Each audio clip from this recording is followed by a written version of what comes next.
Hello, everyone. My name is Trina, and welcome to the Anointed to Dance Ministries page. The purpose of this page is to assist all liturgical and praise dancers across the globe in bringing their ministry to another level in God and for God. Now, if this is your first time viewing my video, I encourage you to share it with someone that you know who dances in ministry at their place of worship, or if it's you yourself who dance in ministry at your place of worship and would like for some advice, some words of wisdom, and scriptural references, along with tips and recommendations as relates to bringing your ministry to another level, individually as well as collectively as a whole as a ministry. Please go ahead and share this video.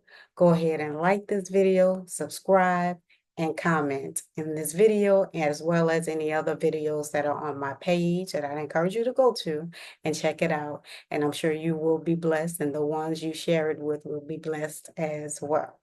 On last week, the topic of discussion was on the importance of rehearsals.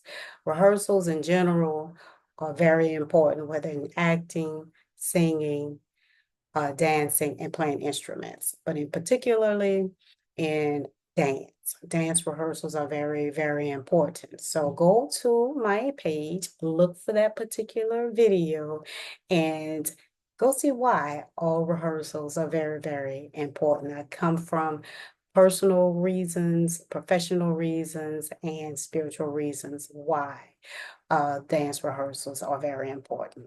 And share that video as well.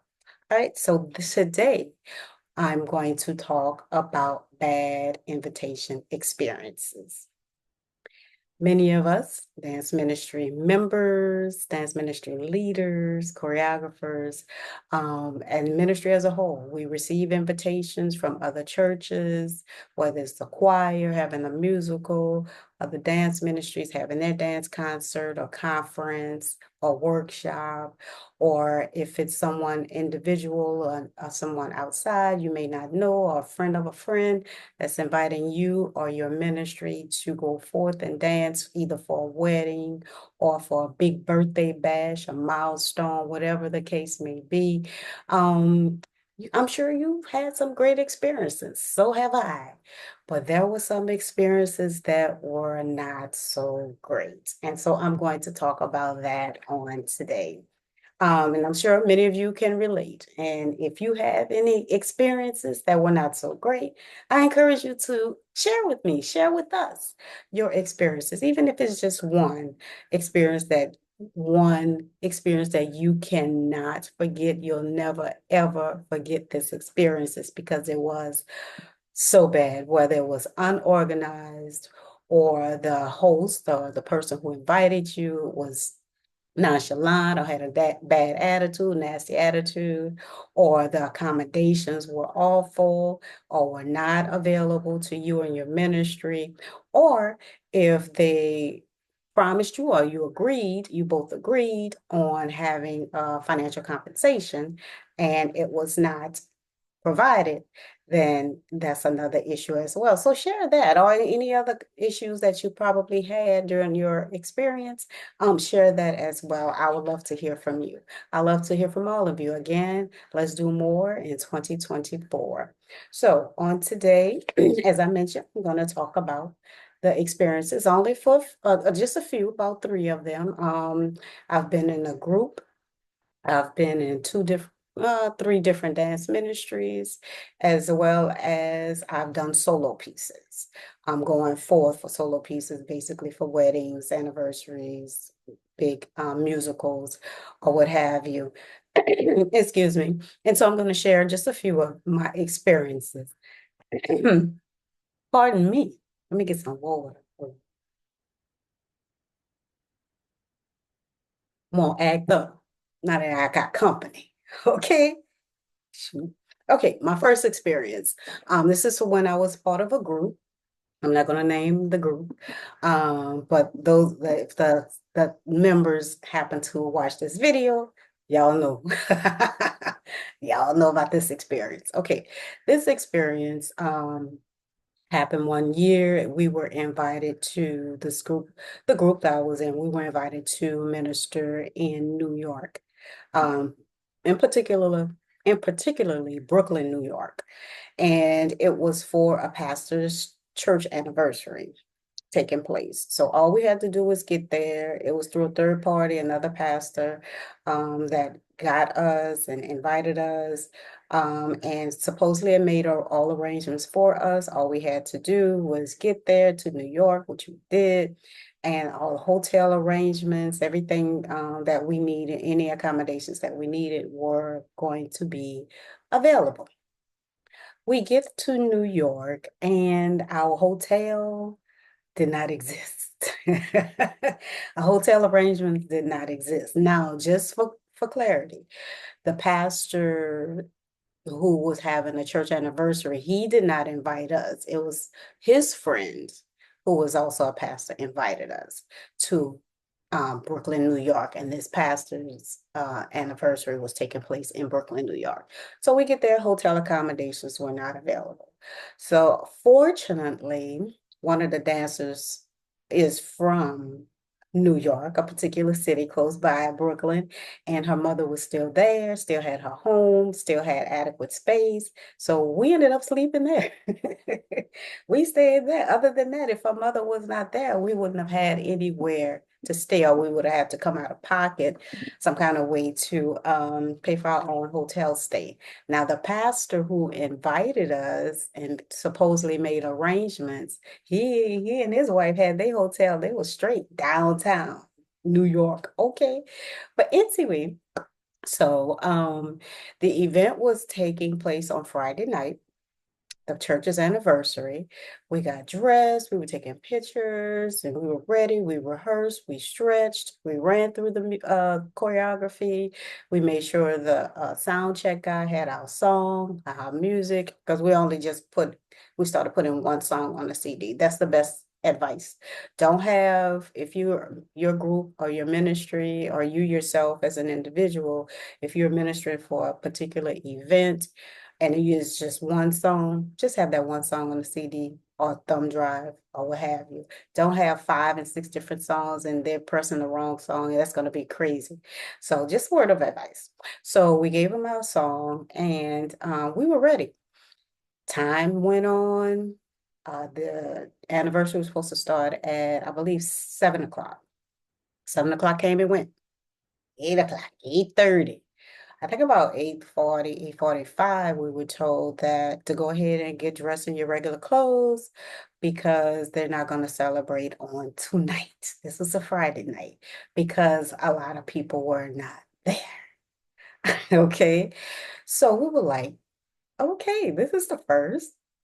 So we got back, changed into our regular clothes, and we decided to go eat along with the pastor of the church in Brooklyn, New York, the pastor who invited us, along with a few of their friends, and us, the group. And so we went to this restaurant to eat. I don't remember the food, how good it was or bad, because I was really disturbed by the pastor himself. I was just ready to go because the pastor was so focused on the waitress. We had a female waitress and she was very voluptuous up here. She was very blessed in high places.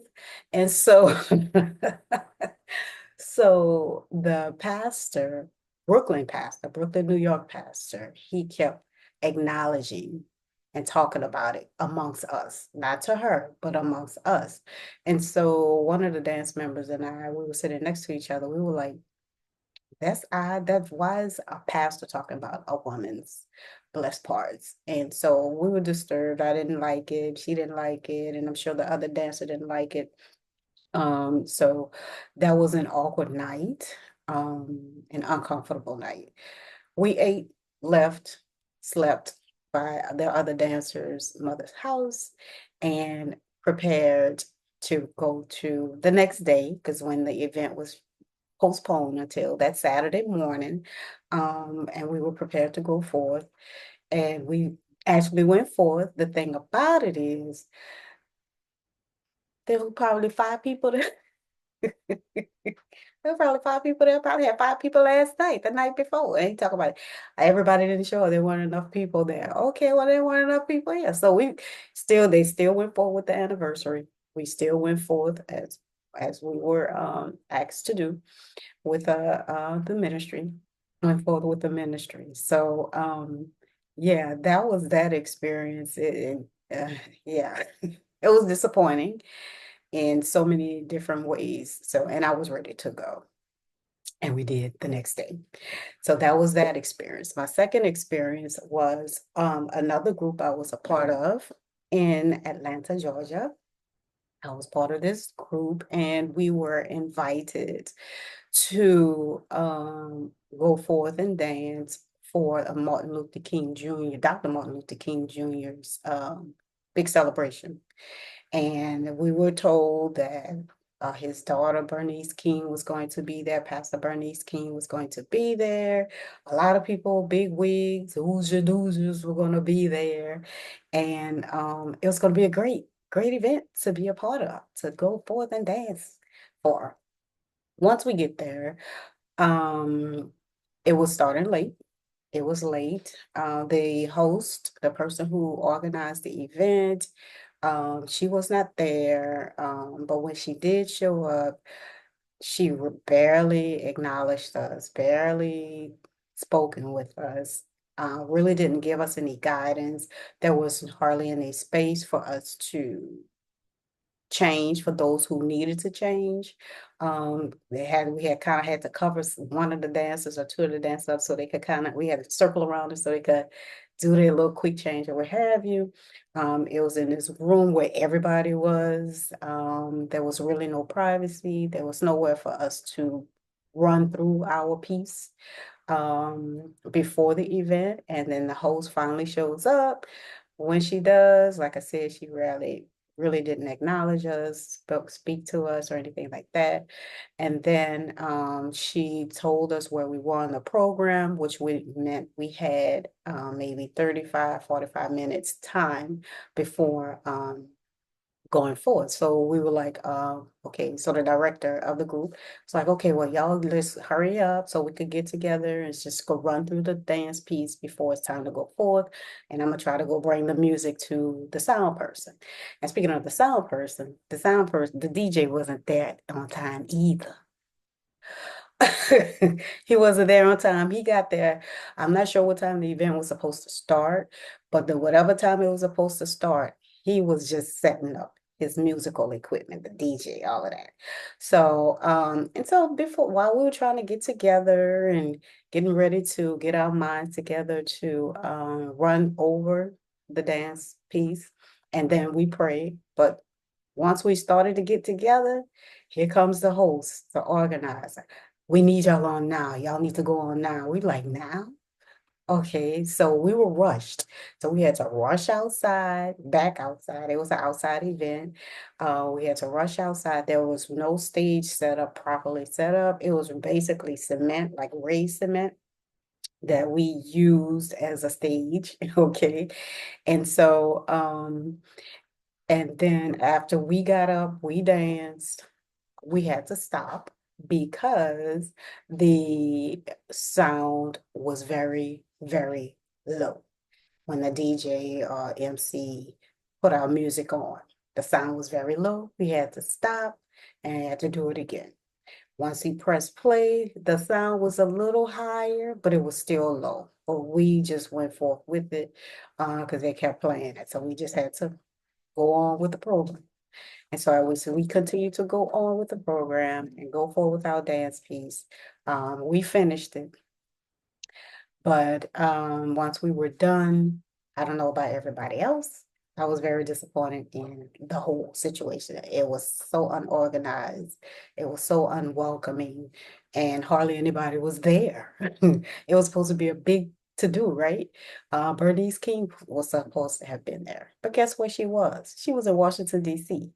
We saw her on the big screen. It's like the lies, the lies, the lies. Okay, so that was that experience with the group. Now, my other experience was a solo piece. I was asked to go forth for a local church event, community event. And it was a female pastor, I'm not gonna name her name, female pastor who invited me to do a solo piece for this particular event. I accepted the invitation. We made arrangements for financial compensation prior to me going there. I got the address, time, etc. Once I get there, I got there an hour early because I'm the kind of person I get to a place an hour early so I can scope out the place. I can scope out exactly where it is, first of all, the setup, just check this dancing space, any accommodations that may be needed, anything that needed to be moved or rearranged. I also check to see where I can dress, whether it's in the restroom. I try to find out where the restroom is, or if there's a room assigned particularly for me so that I can change. And as well as rehearse, run through my choreography and mentally prepare myself as well as pray for before going forward. Did all of that. I was there an hour early. And I can't recall what time the event began. It was like early in the afternoon, probably like 6 or 7. And I was there an hour early, and that event started late. And I was sitting at the table. This table where I was sitting at was close to the exit entrance door, and this was in the conference room.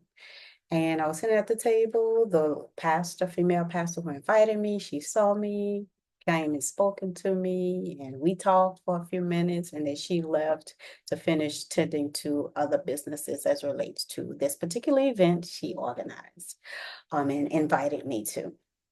And so still sitting there, waiting for it to start. It finally started, maybe 15, 20 minutes later. I'm a stickler for time, okay? Just so you know. It finally started, and I went forth and danced. I was done. I went to the restroom to change my clothes, get back into my regular clothes. And then I went back into the conference room where the event was taking place just to give the pastor some time to hand me my compensation. She had time to give it to me the whole time I was sitting there. When she talked to me, when she saw me, she could have given me my compensation then, but she chose not to for whatever reason. And so I went back in after I changed, sat down for maybe 15, 20 minutes, which I did let her know when we made the arrangements that I had another engagement to go to that evening. So I couldn't stay long. So I stayed for about 15, 20 minutes.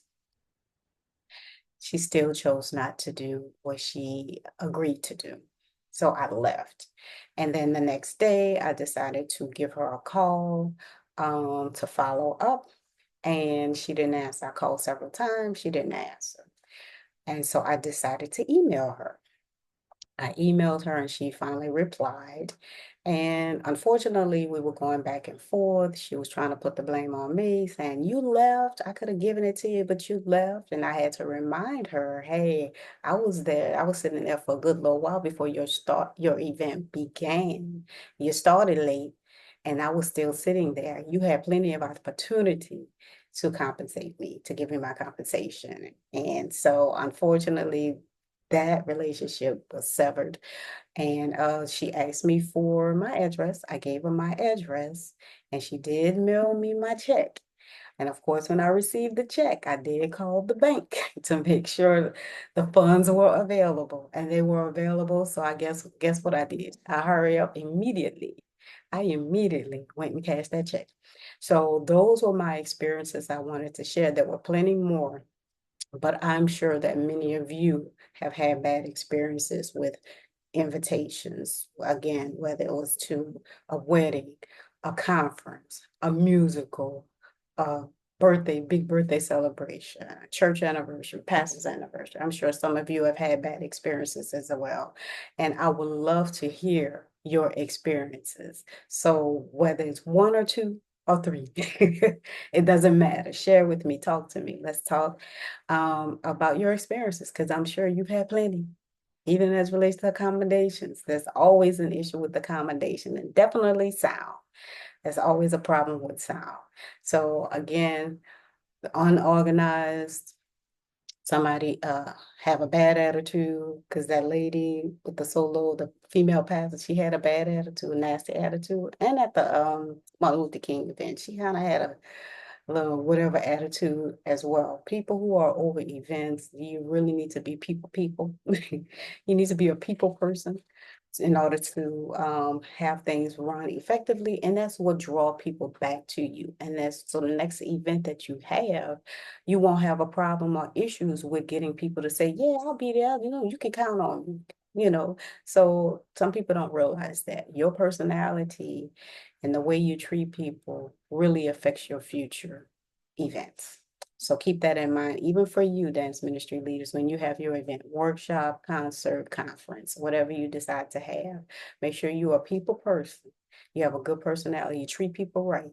Even if you're having a bad day, because we all have those days, even if you're having a bad day, pray, take a deep breath, and speak to the human being. Speak to that spirit in them. That's a God spirit. Just remember, you do it unto the least of these, you're doing it unto Him.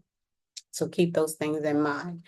Now, so I hope you all have been blessed. Again, I want to hear from you as it relates to your experiences, as it relates to your experiences when you had these invitations. Again, most of them were good, but there are some bad apples in the barrel. Okay. Now, on next week, I'm going to start on dance challenge. Going to introduce you to a dance challenge. I'm going to introduce to you 5 songs that I would like to hear from you to select at least 3, the top 3 songs to do a dance challenge for. The choreography, I'm going to create the choreography. Some of them I'll recreate that I already have in my repertoire. Okay. And I'll just create or retweak, I'll tweak it up a little bit. But starting next week and for the rest of the month of October, it's going to have a choreography, a dance challenge that I would love for you to participate in. So next week, 5 songs will be available to you. I need you to select the top 3 songs, whatever song that you pick, the top 3 songs that have the most votes. Those are the ones that I'm going to go ahead and throw that in and take it from there. And I want to see you do your best with this dance choreography. Until then, you have a great one. God bless.